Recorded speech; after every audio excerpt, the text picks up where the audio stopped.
Existe un número que ha sido medido por algunos de los instrumentos más precisos jamás construidos. Es aproximadamente 1. Ese número no significa nada hasta que escuchas el otro número, el valor que las leyes de la física predicen que debería ser basándose en las dos teorías más rigurosamente probadas. En la historia de la ciencia es aproximadamente 10 elevado a la potencia de 120. Un 10 seguido de 120 ceros. La brecha entre lo que la teoría predice y lo que la realidad contiene es la discrepancia más grande jamás registrada en cualquier campo de la ciencia. Y la única razón por la que existes para escucharme describirlo es porque la medición aterrizó en 1. Si hubiera aterrizado en cualquier otro lugar, incluso ligeramente el universo mismo, no estaría aquí, no las galaxias, no las estrellas, no el planeta en el que se está sentado, no tú. Detente un momento.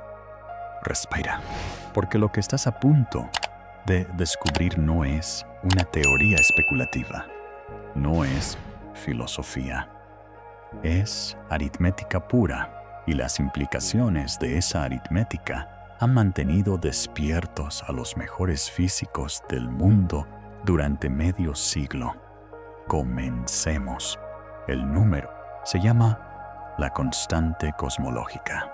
Es el valor que determina, más que cualquier otro parámetro individual en física, qué tan rápido el espacio vacío mismo se expande o se contrae. Controla si un universo se mantiene unido el tiempo suficiente para que algo complejo se forme dentro de él. Y la brecha entre lo que la teoría predice que el valor debería ser y lo que realmente medimos es el problema no resuelto más largo en la física teórica moderna. Steven Weinberg, el premio Nobel que unificó las fuerzas electromagnética y nuclear débil, lo llamó la peor predicción teórica jamás hecha. Otros físicos han usado palabras más fuertes después de medio siglo de esfuerzo por algunas de las mejores mentes del campo. La brecha permanece exactamente donde estaba cuando se notó por primera vez. Pero aquí está lo que casi nadie te dice. Esta no es solo una curiosidad matemática enterrada en ecuaciones que solo los físicos teóricos pueden entender. Esto te afecta ahora mismo, mientras lees estas palabras, mientras respiras. Porque si ese número fuera diferente, aunque fuera por una fracción infinitesimal, la sangre en tus venas no podría fluir. Tu corazón se detendría. Las células de tu cuerpo colapsarían. Y eso fue descubierto hace apenas unos meses. ¿Quieres saber cómo lo descubrieron? Quédate conmigo, porque al final de esta historia, tendrás que tomar una decisión post-demostal que la física no puede responder por ti. Para entender por qué esto importa, considera qué sucedería si el valor fuera diferente. Si la constante cosmológica fuera mayor que el valor que medimos, incluso por una cantidad pequeña, el universo se habría expandido tan rápidamente después del Big Bang que ninguna galaxia podría haberse formado jamás. Sin estrellas, sin planetas, sin átomos más pesados que hidrógeno y helio. El cosmos sería una niebla delgada, fría y en constante expansión de gas primordial, alejándose tan rápidamente que nada podría agruparse. Jamás. Si la constante cosmológica fuera más pequeña, por una cantidad igualmente pequeña, habría sucedido lo opuesto.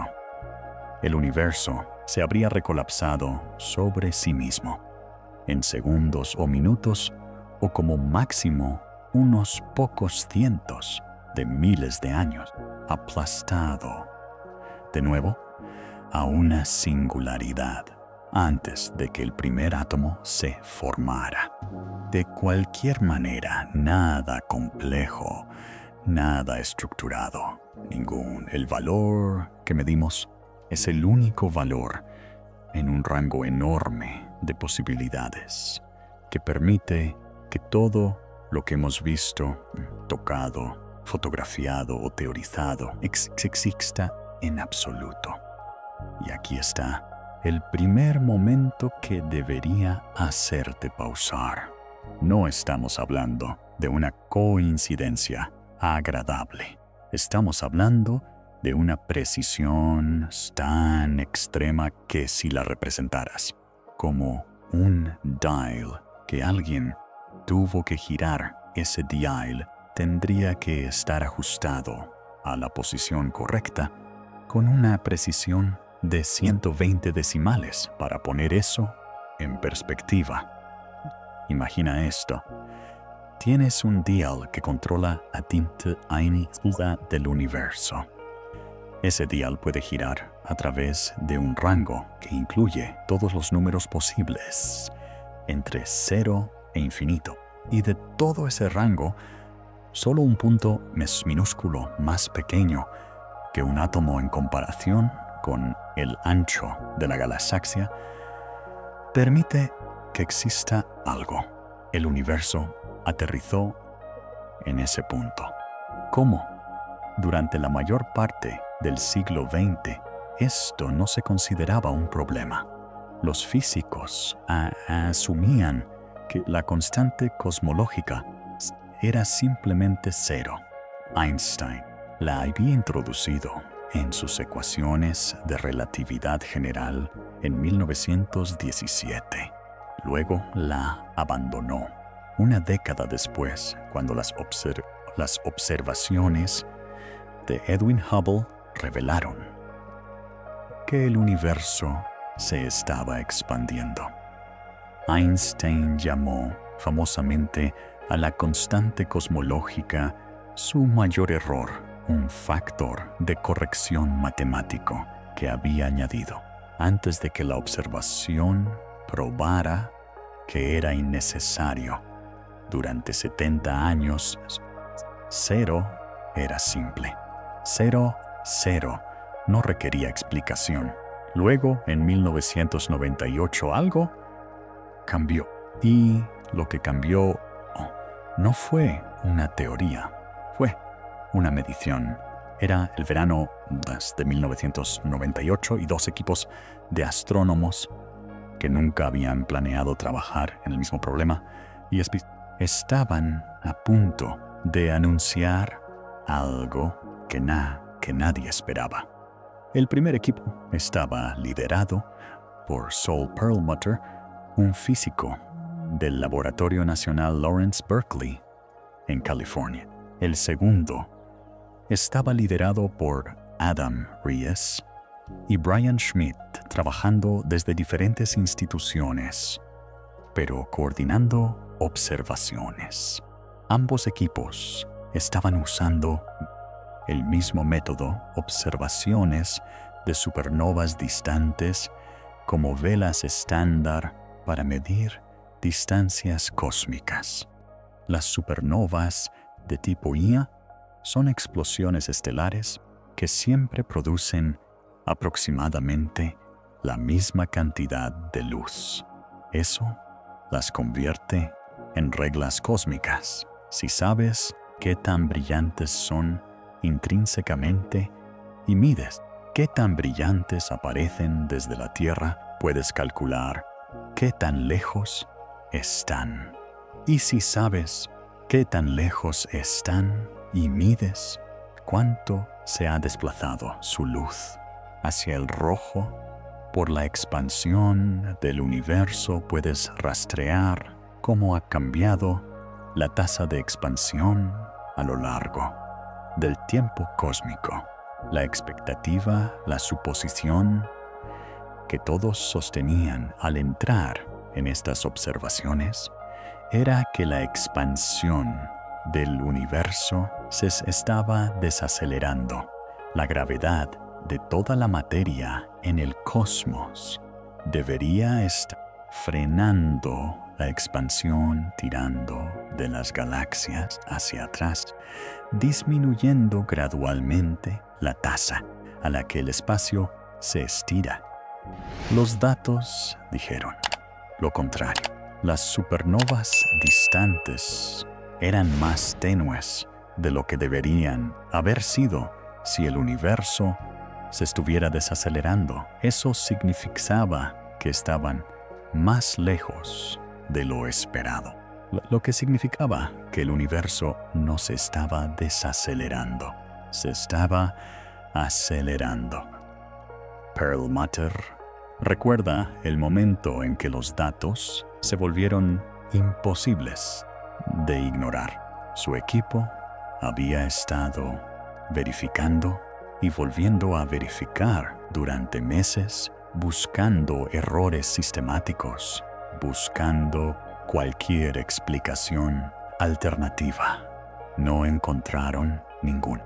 La señal era real. Ries y Smith llegaron a la misma conclusión de forma independiente. Cuando los dos equipos finalmente compararon notas, la confirmación fue simultáneamente emocionante y profundamente inquietante.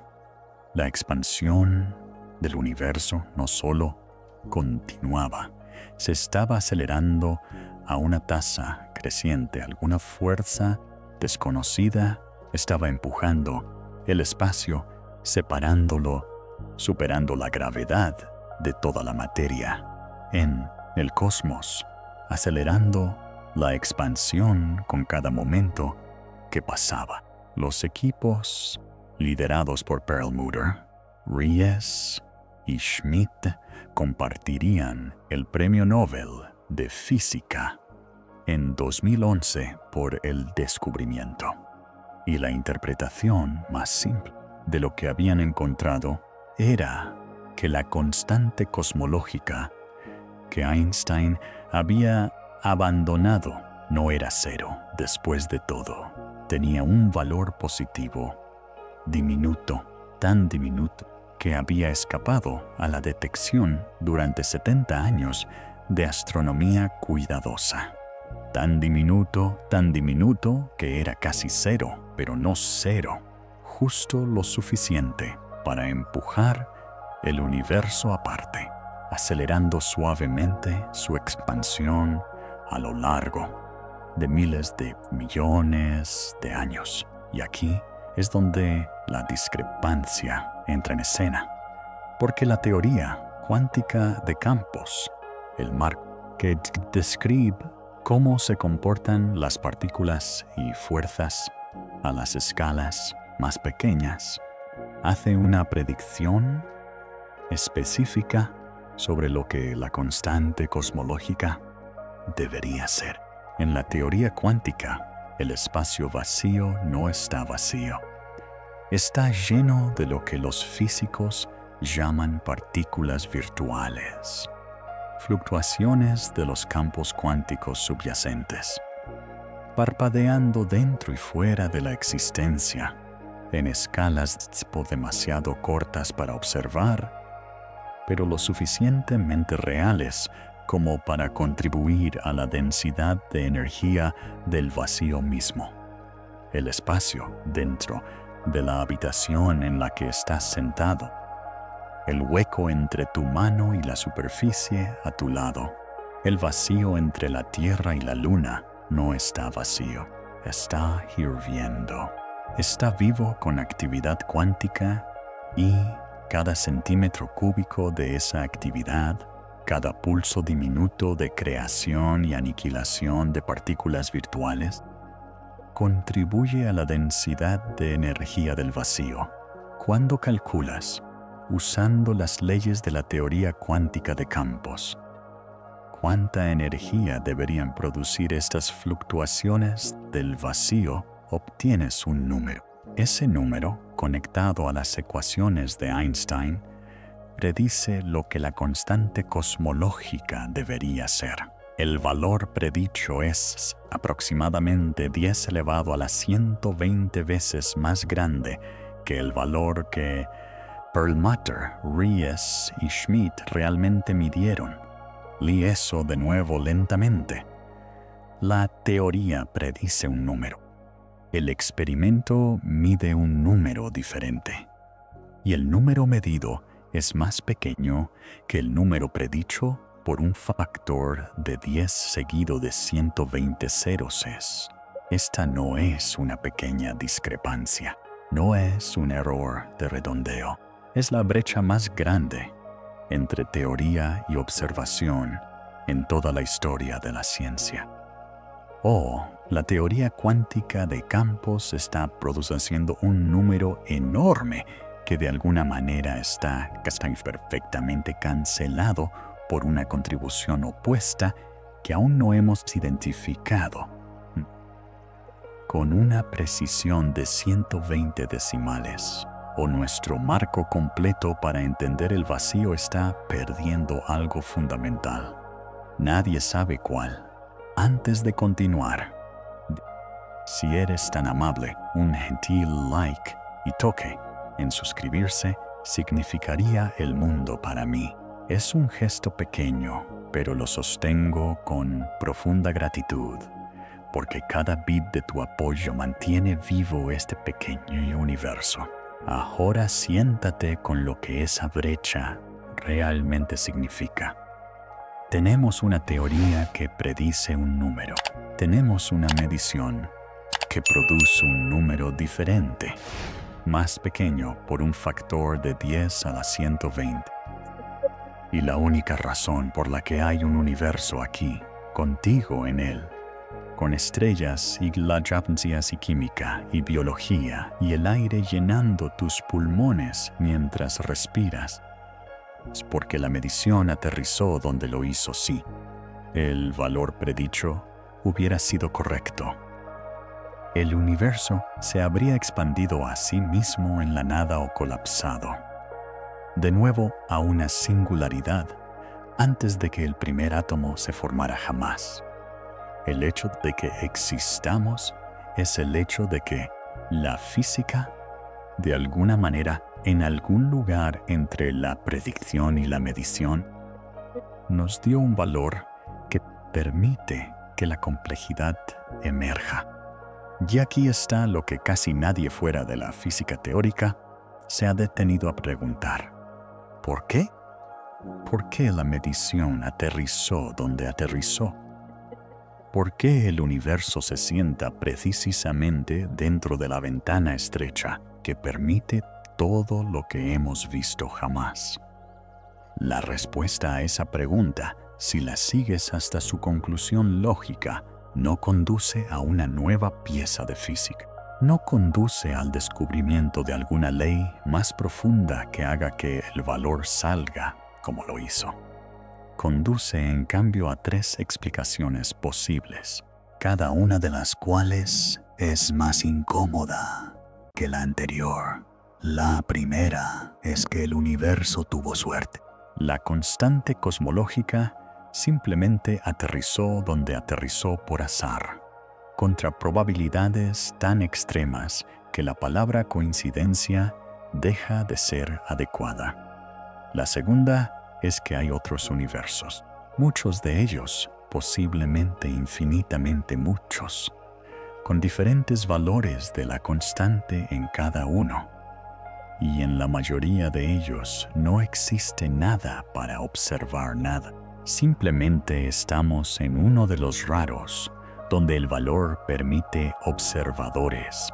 La tercera es que el valor es lo que es porque algo, en algún nivel que aún no hemos identificado, pretendía que lo fuera que fuera. 3 explicaciones: azar, multiverso, diseño. Examinaremos cada una de ellas antes del final de esta historia.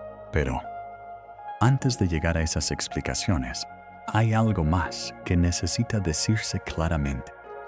La precisión requerida para afinar la constante cosmológica no es el único ajuste fino que el universo contiene. Hay al menos 2 docenas de otros parámetros en física que requieren un ajuste similar.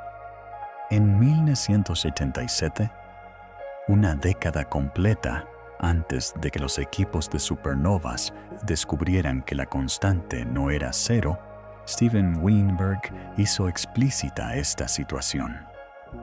Señaló que la constante cosmológica podría, en principio, tomar un vasto rango de valores posibles.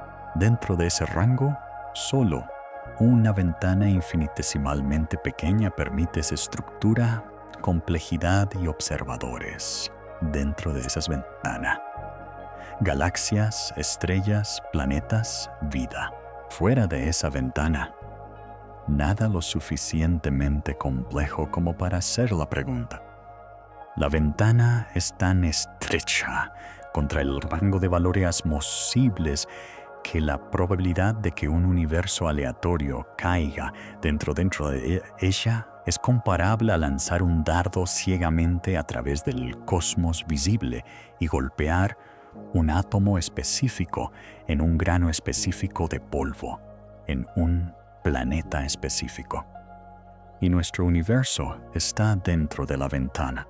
Por cada medición que hemos hecho jamás, a cada precisión que hemos logrado jamás, esto no es filosofía. Esto es aritmética. El número es real. La medición es reproducible. La discrepancia entre teoría y observación es la discrepancia más grande jamás registrada en toda la ciencia. Y el valor de medincia, como quiera que haya llegado allí, es el valor que permite que el universo exista como un lugar donde la complejidad puede emerger. El hecho de que aterrizara donde aterrizó es lo que pasaremos el resto de esta historia tratando de entender. Pero la constante cosmológica es solo el comienzo, porque una vez que comienzas a buscar, el patrón aparece en todas partes: la masa del electrón, la fuerza de la fuerza nuclear fuerte, la relación entre gravedad y electromagnetismo, la asimetría materia-antimateria que permitió que cualquier material sobreviviera el primer segundo del Big Bang, la entropía inicial del universo, que según Roger Penrose fue afinada con una precisión de una parte en 10 elevado a la potencia de 10 a ventencia de 100. Un número tan vasto que no podría escribirse usando cada partícula subatómica en el cosmos como dígitos. Cada uno de estos parámetros en nuestro universo tiene el valor correcto. Cada dial está girado a una posición que permite que algo lo suficientemente complejo mire el dialinote que está girado. En 1953, décadas antes de que cualquiera de esto se entendiera como un patrón, un astrónomo británico en la Universidad Complutense de Madrid se sentó a calcular uno de esos valores. Era un ateo comprometido. Había pasado su carrera argumentando que el universo no requería explicación externa, que era un sistema autoorganizado que producía su propia estructura a través de procesos completamente naturales. Luego, corrió el cálculo. Y lo que encontró lo sacudió tan profundamente que pasó el resto de su carrera tratando de explicar qué significaba. Usó una frase que desde entonces se ha vuelto famosa en la literatura de cosmología.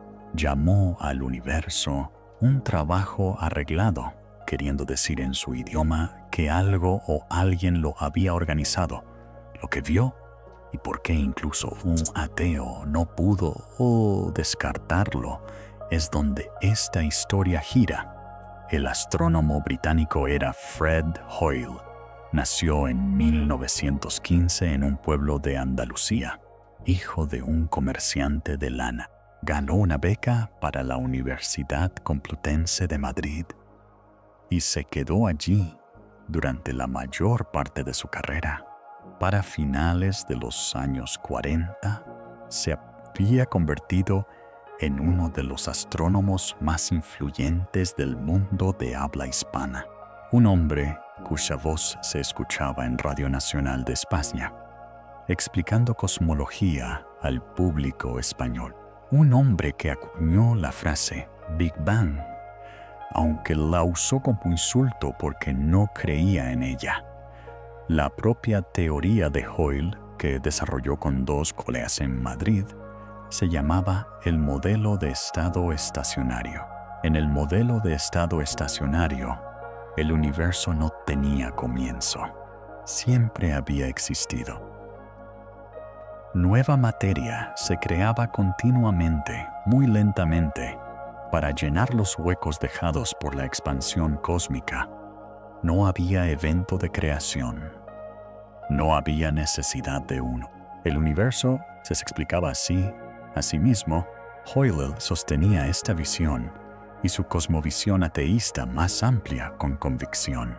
Argumentaba a menudo combativamente que cualquier teoría que invocara un comienzo o una causa externa era un fracaso de la física. Una admisión de que la física aún no había encontrado la ley natural más profunda que explicaría lo que se había atribuido a la creación. No era un hombre que pudiera ser acusado de sesgo hacia conclusiones teológicas.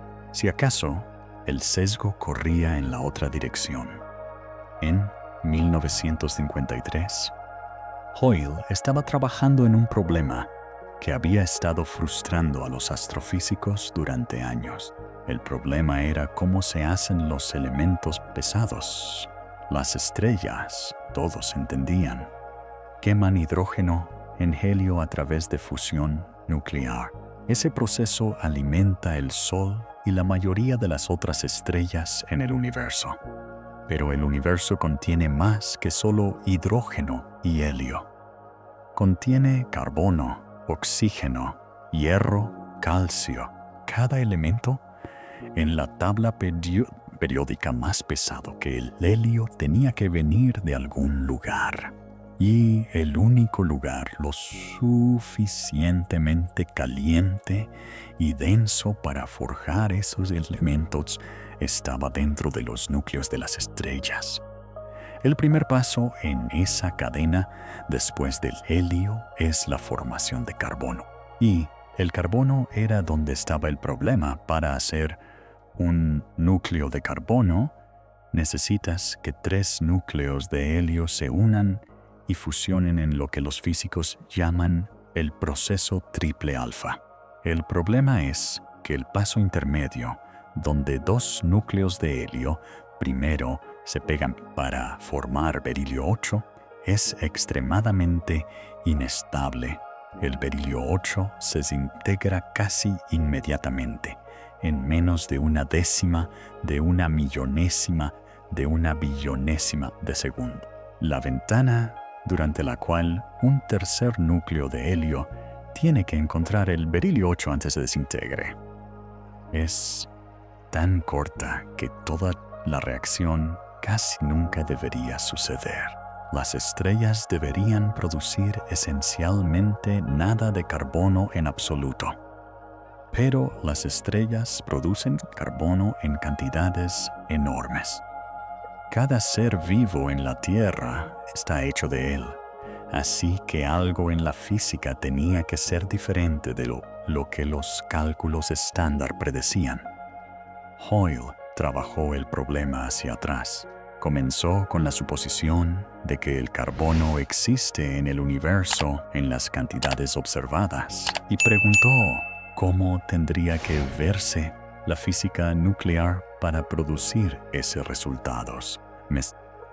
La respuesta a la que llegó fue que el carbono 12 debe tener un estado de energía excitado previamente no descubierto a aproximadamente 65 millones de electronvoltios por encima de su estado fundamental.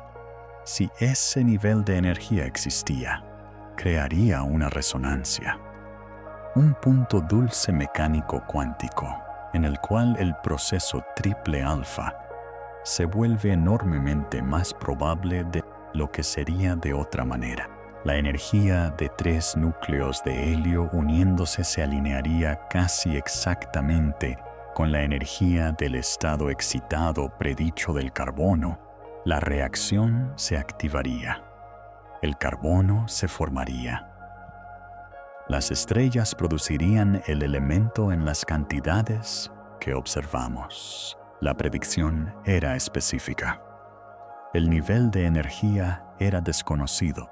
Ningún experimento lo había detectado. Hoyle viajó al Instituto de Astrofísica de Canarias en Tenerife en 1953 y le pidió a William Fowler, el físico nuclear que dirigía el laboratorio allí, que lo buscara. Fowler era escéptico. Hoyle recordó más tarde, no era un físico nuclear, era un teórico haciendo una predicción sobre la estructura nuclear basada en abundancias estelares, lo cual no era como se hacía normalmente la física nuclear.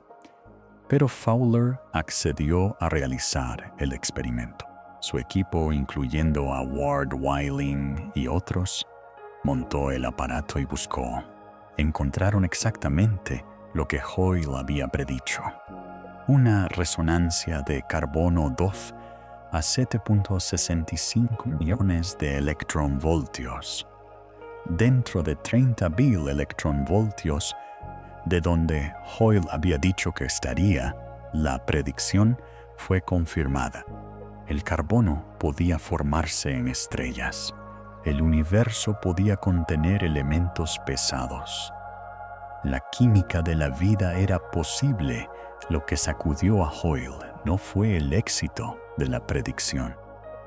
Había esperado que la predicción tuviera éxito. Lo que lo sacudió fue la precisión de la resonancia. El nivel de energía estaba exactamente donde necesitabas estar, dentro de una tolerancia tan estrecha que un pequeño cambio en cualquier dirección habría hecho que la producción estelar de carbono fuera catastróficamente ineficiente.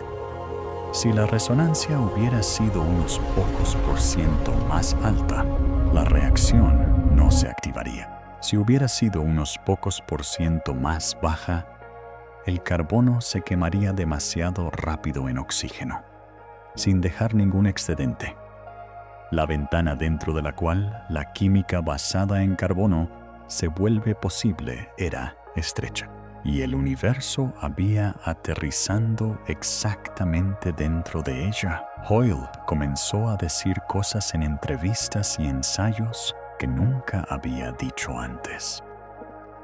En un artículo de 1981, publicado en una revista de ingeniería y ciencia, escribió que una interpretación de sentido común de los hechos sugiere que un superintelecto ha jugado con la física, así como con la química y la biología, y que no hay fuerzas ciegas dignas de mención en la naturaleza. Se refirió al universo como un trabajo arreglado. Nunca regresó a la creencia religiosa formal, pero ya no podía sostener la visión de que las constantes de la naturaleza eran lo que eran porque tenían que serlo. Había calculado una de ellas, y lo que había encontrado era una coincidencia tan precisa que no podías según su propia admisión, reconciliarla con el azar aleatorio. Y la resonancia del carbono no es el único ejemplo. Una vez que los físicos comenzaron a buscar, el patrón apareció en todas partes donde miraron. La fuerza nuclear fuerte. La fuerza que mantiene unidos los núcleos atómicos contra la repulsión electromagnética de los protones. Tiene una fuerza que permite tanto que las estrellas ardan lentamente como que la química ensamble elementos más pesados, un poco más fuerte, y el hidrógeno puro no existiría. Cada protón se habría fusionado instantáneamente en el universo temprano, sin dejar combustible para las estrellas un poco más débil. Y ningún elemento más pesado que el hidrógeno podría formarse en absoluto. La ventana es estrecha. Nuestro valor se sienta dentro de ella. La relación entre gravedad y electromagnetismo es otra. El electromagnetismo es aproximadamente 10 elevado a la 36 potencia más fuerte que la gravedad. Esa relación enorme es lo que permite que estrellas como el Sol duren 10.000 millones de años. Si la gravedad fuera incluso ligeramente más fuerte en relación con el electromagnetismo, las estrellas quemarían su combustible cientos de veces más rápido, sin dejar tiempo para que la vida evolucione en ningún planeta alrededor de ellas. El astrónomo británico Martin Rees, en su libro del año 2000, Just Six Numbers, identificó estas relaciones como una de 6 constantes fundamentales, cuyos valores, si cambiaran por cantidades indetectables en la física cotidiana, harían el universo inhabitable. La asimetría materia-antimateria es otra más. Según el modelo estándar de física de partículas, el universo temprano debería haber producido cantidades de materia y antimateria que deberían haberse aniquilado entre sí completamente, dejando un baño delgado de radiación expandiéndose en la nada. En cambio, por cada 1.000 millones de partículas de antimateria creadas, aproximadamente 1.000 millones y una partículas de materia fueron creadas. La antimateria se aniquiló con la materia. Lo que quedó fue el pequeño excedente. Cada átomo en cada galaxia, en cada estrella y cada planeta y cada ser vivo que existe hoy es el residuo de esa asimetría de una parte en 1.000 millones. Nadie sabe por qué existe la asimetría. El modelo estándar no la predice. El universo es el sobrante de una coincidencia que la física aún no puede explicar. Para los años 70, la acumulación de estas coincidencias había alcanzado el punto donde el patrón ya no podía ignorarse.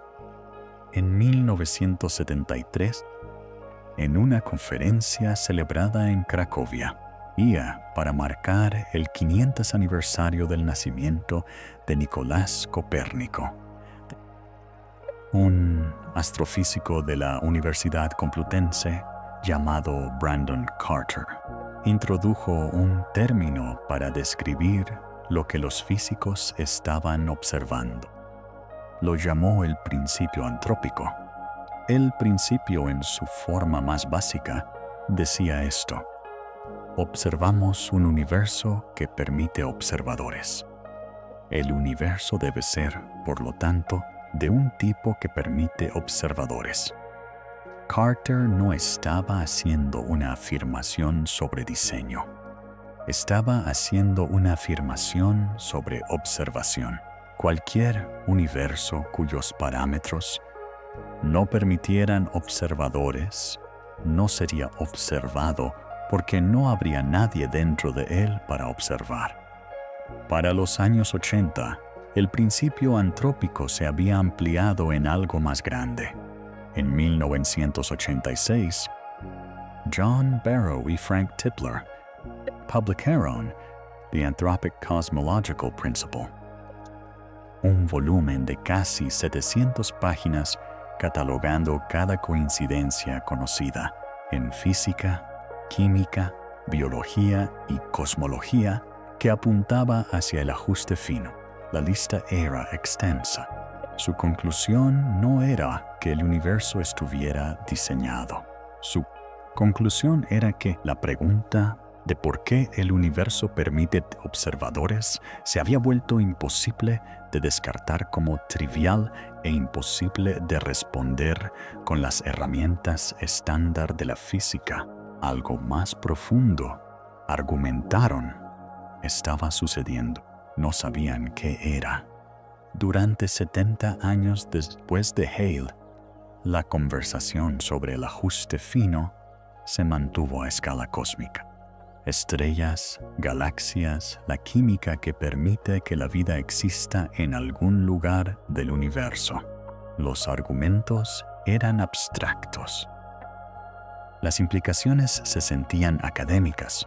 Luego, el 8 de mayo de 2026, un equipo de físicos de la Universidad de Barcelona publicó un artículo en Nature Communications que cambió completamente la escala de la conversación. El equipo, liderado por el profesor Kostya Trachenko, había estado estudiando cómo fluyen los líquidos bajo diferentes condiciones físicas. Su pregunta era aparentemente estrecha. Querían entender cómo las constantes fundamentales de la física determinan la viscosidad de los líquidos. La viscosidad es la propiedad que hace que algunos líquidos fluyan fácilmente, como el agua, y otros fluyan lentamente, como la miel. Está determinada al nivel más profundo por interacciones mecánicas cuánticas entre las partículas que componen el líquido. Esas interacciones dependen, a su vez, de los valores de constantes físicas fundamentales, como la constante de Planck y la carga del electrón. Trachenko y sus colegas calcularon por primera vez cómo cambiaría la viscosidad si esas constantes fundamentales fueran incluso ligeramente diferentes de sus valores medidos. Lo que encontraron fue que los valores de las constantes en nuestro universo se sientan dentro de una ventana extraordinariamente estrecha que permite que los líquidos fluyan a las tasas requeridas por las células vivas. Un cambio de unos pocos % en la constante de Planck o la carga del electrón en cualquier dirección haría que la sangre fuera demasiado espesa para circular a través de los capilares o demasiado delgada para mantener las presiones requeridas para la función de órganos. Las mismas constantes que determinan si las estrellas pueden formarse también determinan si la sangre en tus venas puede moverse. El ajuste fino que los físicos habían estado describiendo durante medio siglo, el ajuste que permite que existan galaxias y estrellas y química, se extiende hasta el nivel celular, hasta el flujo de líquidos dentro de los organismos, hasta la circulación de tu sangre ahora mismo mientras respiras. Trachenko declaró la implicación claramente en el artículo. Cualquier cambio en las constantes fundamentales, incluyendo un aumento o disminución, sería igualmente malas noticias para el flujo y para la vida basada en líquidos. La ventana, escribió, es bastante estrecha. La viscosidad de la sangre humana se volvería demasiado espesa o demasiado delgada para la función corporal con solo un cambio de unos pocos por ciento de algunas constantes fundamentales como la constante de Planck o la carga del electrón. Esto es lo que significa el ajuste fino en 2026. No un argumento abstracto sobre las condiciones para que se formen las estrellas. No una afirmación filosófica sobre galaxias distantes. Un hallazgo específico, medible, revisado por pares, de que las leyes de la física están afinadas para permitir que la sangre fluya a través de los cuerpos de organismos que existen en un planeta, orbitando una estrella que ella misma existe, solo porque las mismas leyes están afinadas para permitir estrellas. En cada nivel, desde la escala cósmica más grande hasta la celular más pequeña, cada dial está girado. El patrón que Hoyle vio en 1953 no solo se ha mantenido, se ha profundizado, ha llegado hasta el fondo. El universo está afinado. Desde la tasa a la que el espacio vacío se expande hasta la fuerza de las fuerzas que mantienen unidos los átomos, hasta la asimetría que permitió que la materia sobreviviera el primer segundo del tiempo, hasta la resonancia dentro de los núcleos de carbono que permite que las estrellas fabriquen el elemento de la vida, hasta la viscosidad del líquido moviéndose a través de tus venas ahora mismo. La pregunta es, ¿por qué? 3 explicaciones permanecen, cada una de ellas más incómoda que la anterior. Y para el final de esta historia, tendrás que decidir cuál de ellas encuentras menos perturbadora, porque ninguna de ellas es cómoda y todas son reales. 3 explicaciones. 3 intentos de dar sentido a un universo cuyos parámetros parecen estar afinados con extrema precisión para la existencia de complejidad, estructura y observadores conscientes. Cada intento ha sido propuesto seriamente por científicos trabajando. Cada uno ha sido publicado en revistas revisadas por pares.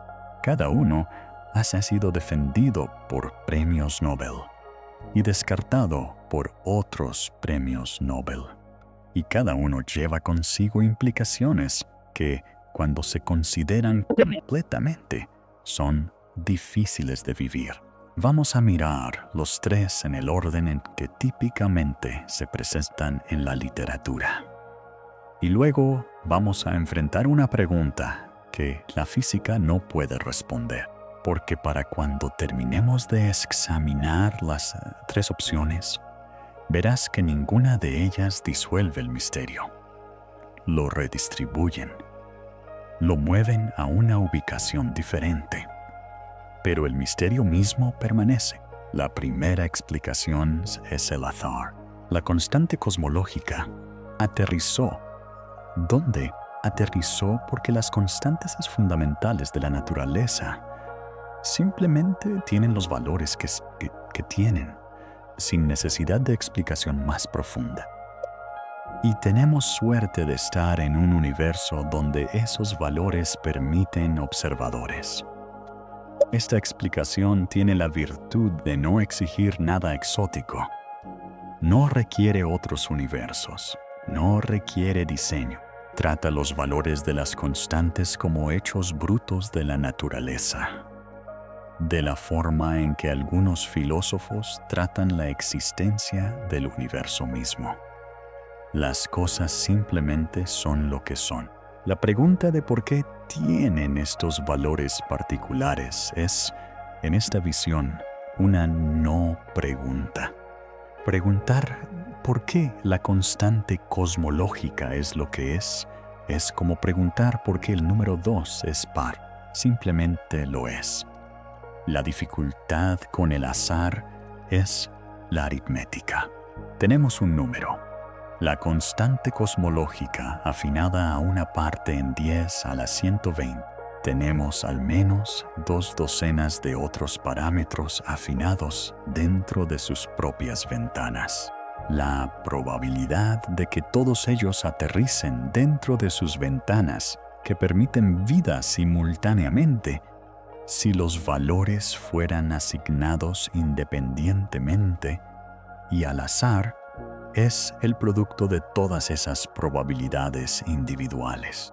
El número que obtienes cuando multiplicas esas probabilidades juntas es lo suficientemente pequeño como para que no tenga interpretación física significativa.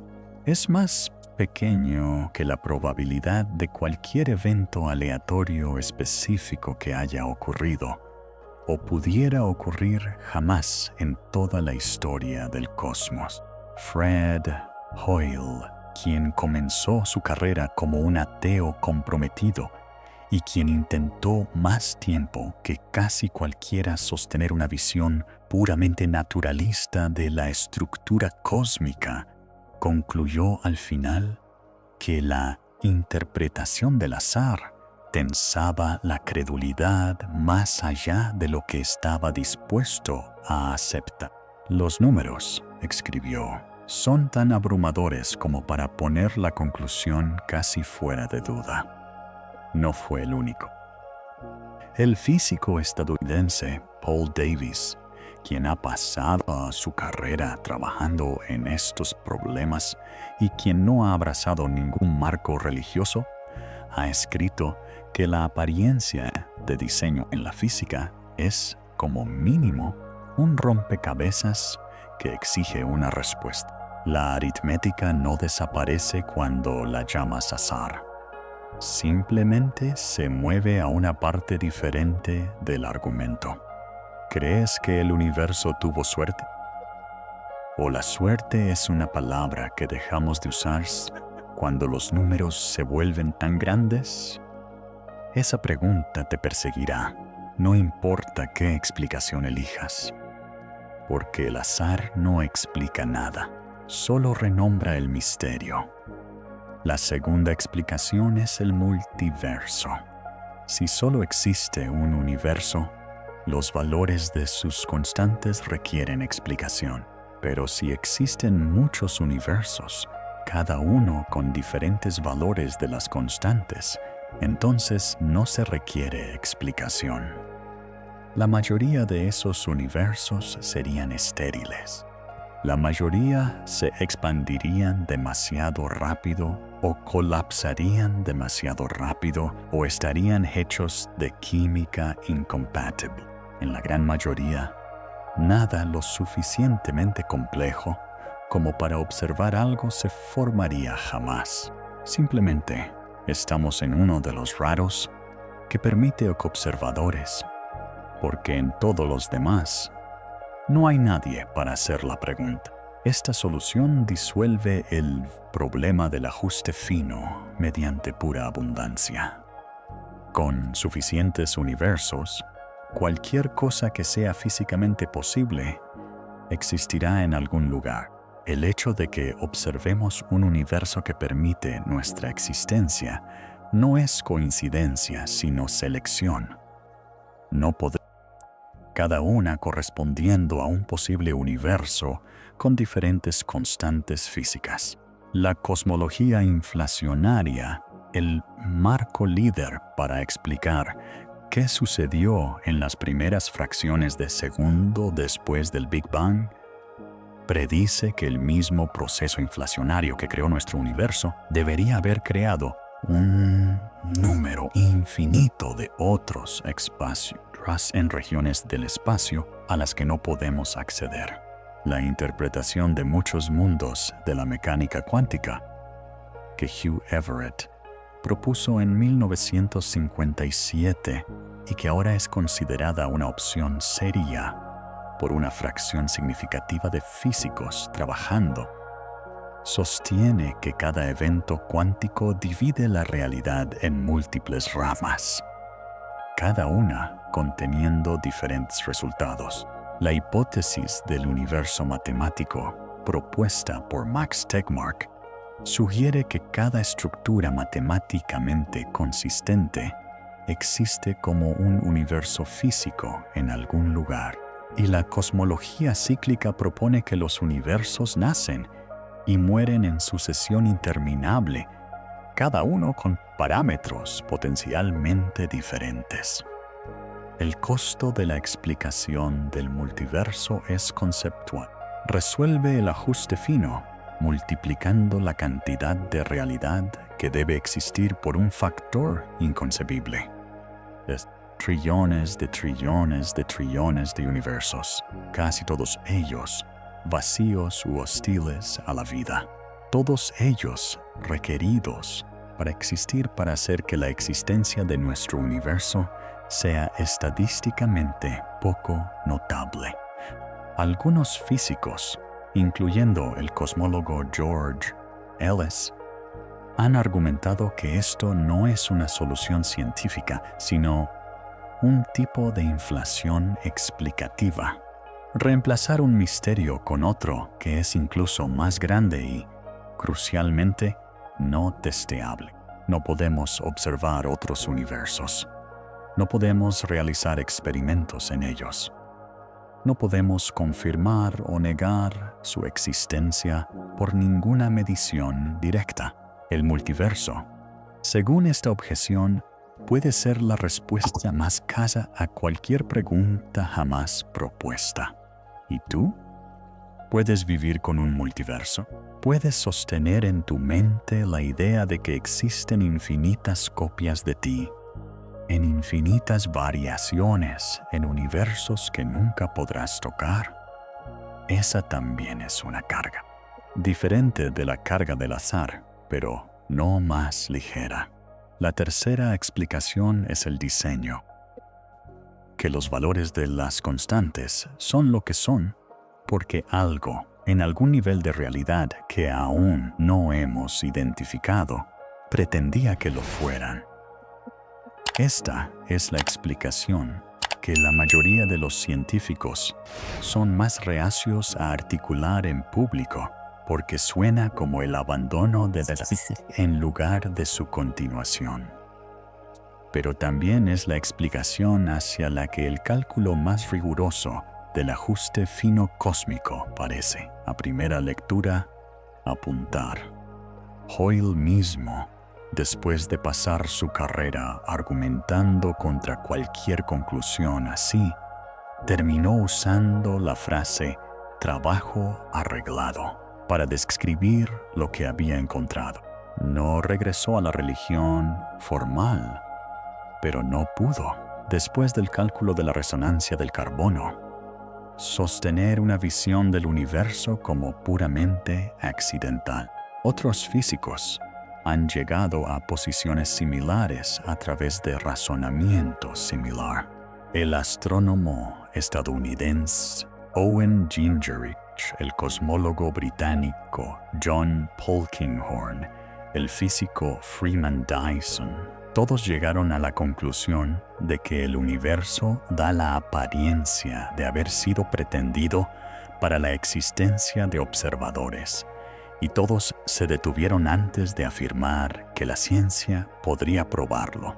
La dificultad con el diseño es que parece colocar la explicación fuera del alcance de la física. Si una inteligencia diseñadora es responsable de los valores de las constantes, entonces las constantes ya no son hechos puramente físicos, son elecciones intencionales. Y las elecciones intencionales no son el tipo de cosa que la física como disciplina sabe cómo investigar. La hipótesis de diseño responde a la pregunta de por qué las constantes tienen los valores que tienen. No proporciona un mecanismo, no predice nuevas observaciones, no, en ningún sentido científico estándar, genera afirmaciones testables. Por estas razones, la mayoría de los físicos trabajando no la consideran una hipótesis científica en absoluto. La consideran un marcador de posición para nuestra ignorancia, una forma de decir que no sabemos cómo explicar algo, así que atribuimos la explicación a un agente cuyas implícitas son ellas mismas inexplicadas. La explicación de diseño, según esta visión, no resuelve el problema, lo reetiqueta. Entonces nos quedamos con 3 explicaciones, ninguna de las cuales es completamente cómoda. El azar nos deja con aritmética que no apoya creíblemente la conclusión. El multiverso nos deja con la multiplicación de la realidad a un grado inconcebible para hacer nuestra existencia estadísticamente ordinaria. El diseño nos deja con una explicación que no es, en el sentido más estricto, científica, y lo que se vuelve visible cuando sostienes las 3 opciones juntas es que el misterio del ajuste fino no es el tipo de problema que la física está actualmente equipada para resolver. Es un problema que, dependiendo de qué explicación aceptes, o hace la física más profunda o hace la física más grande, o nos mueve a un dominio donde la física no se aplica. La posición honesta, la posición que la mayoría de los físicos reflexivos ocupan privadamente, es que no sabemos. No sabemos cuál de las 3 explicaciones es correcta. No sabemos si alguna cuarta explicación aún no concebida eventualmente emergerá. No sabemos si la pregunta misma está bien formulada o si es un malentendido que se verá tan extraños para las generaciones futuras, como la pregunta de qué sostiene la Tierra nos parece ahora. Lo que sí sabemos es que el universo que habitamos parece estar afinado. Que el ajuste se extiende desde la tasa a la que el espacio vacío se expande a través de la fuerza de las fuerzas que mantienen unidos los átomos a través de la química que permite que el carbono exista a través de la asimetría que permitió que cualquier materia sobreviviera el primer segundo del Big Bang, hasta la viscosidad del líquido moviéndose a través de los cuerpos de los organismos que hacen la pregunta. En cada nivel, cada dial girado a un valor que permite que algo lo suficientemente complejo note que está girado. Fred Hoyle murió en 2001 a la edad de 86 años. Pasó las décadas finales de su carrera argumentando, a veces contra el consenso predominante, que la historia estándar de los orígenes cósmicos estaba incompleta. Estaba equivocado sobre varias cosas. Nunca aceptó el modelo del Big Bang, incluso después de que la evidencia para él se volvió abrumadora. Propuso mecanismos para el origen de la vida que no han resistido el escrutinio. Pero tenía razón sobre una cosa, y tenía razón antes que casi nadie. Vio que el universo contiene coincidencias que no se comportan como coincidencias. Vio que la precisión requerida para permitir la existencia de complejidad es mayor de lo que cualquier definición razonable de suerte puede absorber. Y vio, medio siglo antes de que los físicos experimentales en la Universidad de Barcelona demostraran que el ajuste fino se extiende hasta el flujo de sangre dentro de cuerpos vivos, que algo sobre la estructura del cosmos parecía estar configurado de antemano. No sabemos qué lo configuró. No sabemos si algo lo hizo. Tenemos 3 explicaciones, ninguna de ellas cómoda. Tenemos una medición, la constante cosmológica, que ha sido afinada con una precisión de una parte en 10 a la 120. Tenemos un universo que existe porque esa medición aterrizó donde lo hizo.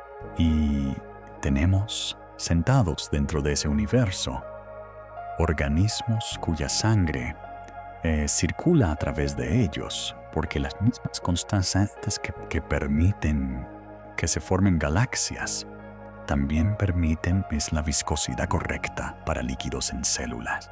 El universo está aquí. Tú estás aquí. Y las leyes que permitieron ambos se sientan precisamente dentro de la ventana estrecha que permitió ambos. Si eso es azar, es el azar más asombroso que jamás haya ocurrido. Si es multiverso, entonces somos una de un número inconcebible de versiones de realidad, casi todas ellas vacías. Si es diseño, entonces algo, en algún lugar, en un nivel de existencia que aún no hemos aprendido a investigar, arregló para que estuvieras leyendo estas palabras. ¿Cuál de esas es verdad? Puede que nunca lo sepamos, pero los diales están girados. Y alguien o algo, o alguna estructura de realidad que aún no entendemos, los giró. Hoyle nunca habló públicamente sobre el momento exacto en que la certeza que había sostenido durante toda su vida comenzó a desmoronarse. Pero sus colegas en Madrid recuerdan algo que cambió en él después del viaje a Tenerife. Antes del cálculo de la resonancia del carbono, Hoyle era conocido por su agudeza en debates. Desafiaba a cualquiera que invocara causas externas para fenómenos físicos. Argumentaba con ferocidad intelectual que la ciencia no necesitaba muletas teológicas, que el universo se explicaba a sí mismo si solo tuviéramos la paciencia para encontrar las ecuaciones correctas. Después de 1953, algo en su tono cambió. En entrevistas de radio en Radio Nacional de España, comenzó a usar un lenguaje diferente. No hablaba de Dios, nunca regresó a eso, pero comenzó a hablar de intención, de propósito, de un universo que parecía saber que observadores existirían dentro de él algún día. Sus colegas lo notaron. Algunos lo desestimaron como el efecto de la edad, la suavización natural de convicciones mantenidas demasiado firmemente durante demasiado tiempo. Otros vieron algo más inquietante. Un hombre que había seguido las matemáticas a donde lo llevaban, y las matemáticas lo habían llevado a un lugar del que no podía regresar. En una carta privada a un colega en 1979, Hoyle escribió algo que nunca publicó durante su vida. He pasado 40 años argumentando que el universo no necesita explicación externa. Y luego hice un cálculo, solo uno. Y ese cálculo me mostró un número que no puedo explicar sin invocar precisamente lo que había pasado mi carrera descartando. No era que Hoyle hubiera encontrado prueba de diseño. Era que había encontrado algo que el azar no podía absorber. Y no podía, por mucho que lo intentara, encontrar una tercera opción que reconciliara los números con su cosmovisión previa. La resonancia del carbono lo había atrapado entre dos imposibilidades. O el universo había tenido una suerte tan extrema que la palabra suerte perdía todo significado. O algo más profundo estaba operando. Algo que la física aún no sabía cómo nombrar. Vivió con esa tensión durante el resto de su vida. Nunca la resolvió. Y, lo que es más significativo, nunca afirmó haberlo hecho. Esa honestidad intelectual, esa disposición a vivir dentro de la pregunta sin forzar una respuesta prematura, es quizás el legado más importante de Hoyle. No encontró la respuesta, pero se negó a pretender que la pregunta no importaba. Detente ahora mismo y siente tu pulso. Coloca 2 dedos en el lado de tu cuello justo debajo de tu mandíbula. Siente el latido. Ese es tu corazón empujando sangre a través de aproximadamente 100.000 kilómetros de vasos sanguíneos dentro de tu cuerpo. Capilares tan pequeños que un solo glóbulo rojo tiene que doblarse para pasar a través de ellos. Y esa sangre, moviéndose a través de ti ahora mismo, tiene exactamente la viscosidad correcta para hacer ese trabajo, no demasiado espesa. O tu corazón no podría generar suficiente presión para empujarla a través de esos capilares microscópicos. Las células al final de la cadena morirían por falta de oxígeno. Tu cerebro primero, luego tus órganos. En minutos no demasiado delgada, o la presión se desplomaría. Las heridas nunca coagularían. Cada pequeño corte sería potencialmente fatal. La viscosidad de tu sangre depende de la constante de Planck. Depende de la carga del electrón. Depende de los mismos números que determinan si las galaxias pueden formarse en primer lugar. Y esos números, según el equipo de Barcelona, están afinados dentro de una ventana de unos pocos por ciento. Cambia la constante de Planck en un 3%. Y la física cuántica que gobierna cómo las moléculas de agua interactúan entre sí cambia lo suficiente como para que la viscosidad de los fluidos corporales salga del rango compatible con la vida. Las mismas leyes que permiten estrellas también permiten sangre. El mismo ajuste fino que opera a escala cósmica opera dentro de ti, ahora mismo, manteniendo cada célula de tu cuerpo funcionando en el pequeño rango de condiciones donde la vida es posible. ¿No? Tú no eres un observador neutral mirando un universo afinado desde el exterior. Eres una expresión de ese ajuste fino. Cada latido de tu corazón, cada respiración, cada pensamiento que tienes mientras lees estas palabras, existe porque las constantes fundamentales de la física aterrizaron en los valores exactos que permiten que la complejidad emerja. No solo en algún nivel abstracto, en el nivel del flujo de líquido a través de tejido vivo en ti. Y ahora mismo, eso es lo que el descubrimiento de 26 hizo visible. El ajuste fino no es solo una historia sobre el cosmos distante. Es una historia sobre por qué tu corazón puede latir. Y nadie sabe por qué los números aterrizaron donde lo hicieron.